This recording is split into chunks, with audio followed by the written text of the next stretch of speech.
Olá pessoal, galerinha do nono ano, galerinha do PEJA. Hoje a aula é sobre separação de misturas. Só que antes de começar a aula, eu já separei aqui os métodos, eles estão na apostila. Mas vamos lembrar que a gente tem aqui uma mistura homogênea e uma mistura heterogênea. Então a água, isso aqui é a água que a gente bebe, peguei no meu filtro, é uma mistura homogênea, porque não tem só H2O, tem os sais minerais dissolvidos. E a gente observa uma coisa só. Outra coisa, se eu pegasse acetona e misturasse na água, seria uma mistura homogênea também.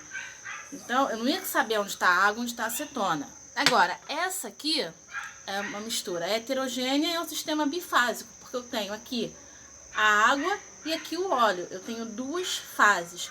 Se eu tacasse pedrinha aqui, se eu tacasse qualquer coisa aqui,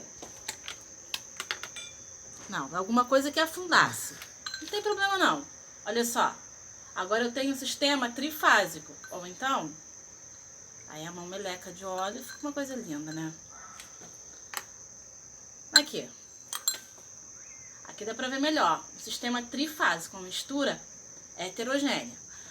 Para falar dos métodos de separação de mistura, a gente tem que diferenciar, a gente tem que falar primeiro falar dos métodos de separação de misturas homogênea, lembrando que homogênea lembra de uma coisa só. Uma fase só. Tem dois tipos, destilação simples e destilação fracionada. A diferença entre eles é o seguinte: quando eu tenho uma mistura homogênea de um sólido com um líquido, eu penso em destilação simples. Vamos pegar água com sal, misturei. Aí, como é que eu quero fazer para separar? Eu podia simplesmente deixar a água evaporar e pegar o sal. Mas se eu quiser separar e aproveitar tanto o sal quanto a água, eu vou botar num aparelhinho. Eu queria que vocês olhassem depois na internet a foto do aparelhinho, que eu desenhando aqui vai ficar meio ridículo, né? Sabe que a minha habilidade com desenho não é grandes coisas. Então, olha como é que é o aparelhinho, o princípio é esse. Eu vou ferver essa água, a água ferve a 100 graus, vou para um outro aparelhinho chamado condensador, tudo isso juntinho, para a água não evaporar e a gente não perder. Nesse aparelhinho ele vai condensar e vai virar líquido de novo. Então eu vou ter de um lado o sal, do outro lado o líquido. Isso é para separar a mistura sólido e líquido. Agora, se imagina que eu tenho uma mistura, a mistura que eu acabei de falar, água e acetona.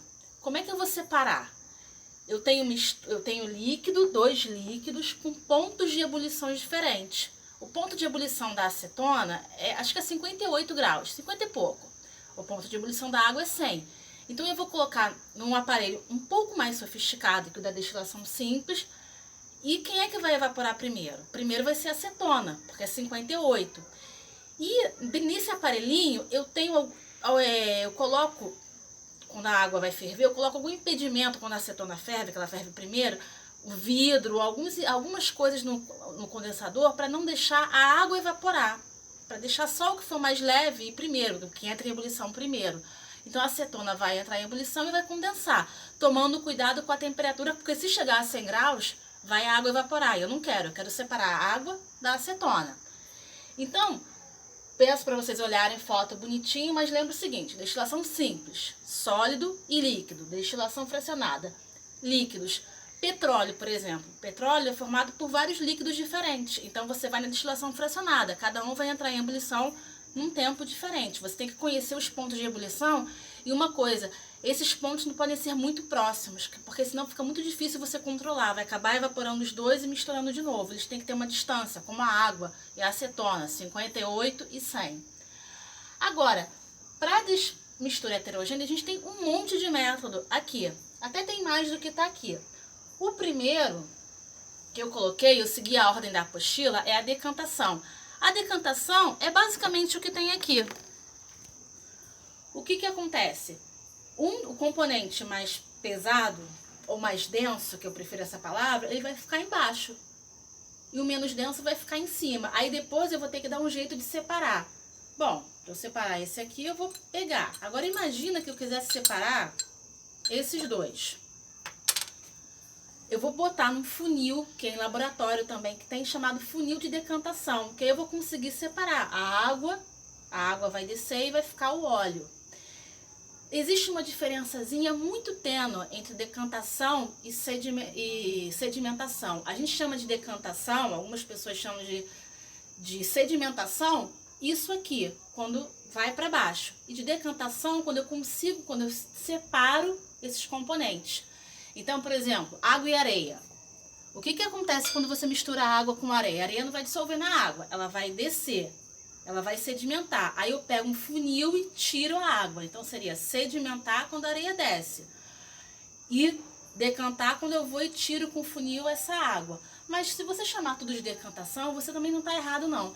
Não está aqui, mas eu queria falar. Existe um método chamado centrifugação, que é uma decantação acelerada. Quando você tira sangue, aquela parte sólida, eles botam num tubinho e aquela parte sólida, com o tempo, o sangue vai coagular e aqui vai ficar a parte sólida. Ele vai decantar. Só que o cara do laboratório, e aqui vai ficar o plasma, a parte líquida. Só que o cara do laboratório não pode esperar esse sangue, esse processo todo de decantação. O que ele usa? Ele usa um aparelhinho chamado centrífugo, que vai rodar esse sangue e vai acelerar a decantação. A centrifugação nada mais é do que a decantação acelerada. Eu vou usar um aparelhinho porque eu não tenho tempo de esperar. Mas se você deixasse esse sangue num cantinho, ele ia separar da mesma forma. Bom, flotação é um método que está ligado a flutuar. A gente falou em decantação, é para baixo. No caso da flotação, é para cima. Ele vai fazer alguma coisa flutuar. Como é que ele vai fazer isso? De duas formas. Imagina que você tenha areia e serragem. Eu tenho areia aqui e a serragem, a madeira, pozinho de madeira. Aí eu quero separar esse negócio. Eu posso jogar água. Quando eu jogo água, o que vai acontecer com a serragem? Ela vai flutuar. Então, essa flotação é de flutuar. Ela vai flutuar, aí eu vou poder separar essas substâncias. Uma outra forma de você usar a flotação é para tratamento de esgoto. O que você faz? Você coloca uma substância qualquer que vai aderir à sujeira. Qualquer substância química que vai aderir à sujeira. Aí você coloca um canal aqui e você vai liberar bolhas de ar. Essa bolha de ar, bolha de oxigênio, vai grudar na sujeira, fazendo ela ficar mais leve e subindo, flutuando. Bom, imagina que você está no acampamento, aí você derramou todo o sal que você tinha na areia. Como é que você vai separar o sal da areia? Você vai usar um método chamado de dissolução fracionada. O que é dissolução fracionada? Eu vou jogar água. Quem é que vai dissolver na água? O sal vai dissolver na água. Aí eu vou separar, aí estou usando a decantação, porque a areia vai decantar, o sal vai diluir na água e eu vou conseguir separar. Depois por evaporação, depois a gente vê como é que faz. Mas o princípio básico é colocar um líquido que dissolva um dos componentes. Opa, eu tenho areia e eu tenho sal. Eu vou colocar um líquido que dissolva só um deles para poder separar. Não falei aqui, mas se eu não me engano está na apostila, está e eu que pulei, a catação. Catação vem de catar mesmo. Então, tá fazendo feijão, eu vou catar aquela parte ruim, eu vou catar o carrapato do cachorro. É de catar com a mão ou com uma pinça, dependendo da ocasião. Separação magnética, quando a gente fala em magnética, a gente lembra de ímã. Então eu tenho areia, limalha, aquele pedacinho de ferro misturado. Eu pego um ímã, o ferro vai grudar no ímã e eu vou conseguir separar. Bom, filtração. Eu trouxe aqui o filtro do ar-condicionado para a gente entender o que é filtração. Todo mundo tem uma ideia, mas o que acontece? O ar vai passar por aqui, por alguma casa o meu tá mais limpinho, e ele vai segurar as partículas sólidas. Então a sujeira vai ser retida aqui. É por isso que eu tenho que limpar, eu vou dando um bom exemplo aqui, o filtro do ar-condicionado de tempo em tempo, porque senão essa sujeira toda tá ali no teu quarto e vai fazer mal para o seu sistema respiratório. Outro exemplo básico também disso é no caso do café. Você vai filtrar, a parte sólida vai ficar retida ali. E não, esses aqui são os mais utilizados. Tem a peneiração também, você pega a peneira para separar. Tem outros, mas esses são os principais. Eu queria que vocês fizessem para a próxima aula a apostila, a página 172. Olha só, a gente fechou a matéria do primeiro bimestre aqui. O que eu vou fazer? Eu vou ficar um tempo passando o exercício, vou pedir, por favor, gente, se tiver dúvida, manda pelo canal ou manda pelo zap. Muitos têm meu zap, quem não tem consegue. Então manda por zap que eu respondo com o maior prazer. Eu quero que vocês tirem dúvida. Eu vou ficar mais um tempinho passando o exercício, porque a gente não sabe quanto tempo vai durar isso, mas por enquanto, pra gente não sair atropelando com matéria de segundo bimestre, eu quero focar nessa partezinha aí. Então, beijo pra vocês, fiquem bem.